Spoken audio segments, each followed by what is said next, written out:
Welcome back to my channel. Today I want to show you my newfound skincare product from Vichy. It helps to remove our skin dark spots or pigmentation from sun damage or acne scars.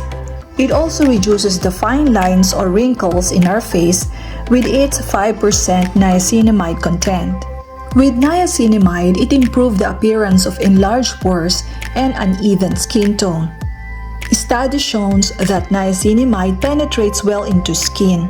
Aside from niacinamide, the other ingredients is the glycolic acid that helps remove dead skin cells, clearing pores and speeds the growth of collagen production for more skin vitality and elasticity.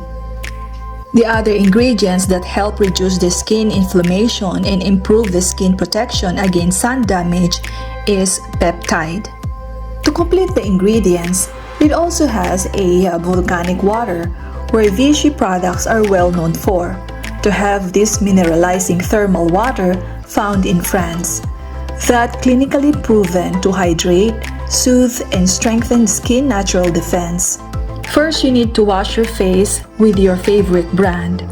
Then, follow this Vichy Anti-Dark Spots and Wrinkle Serum. You only need a few drops, like 5 to 7 drops, and spread it all over your face and neck.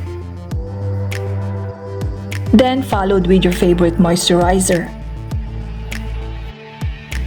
Do this every night before you sleep.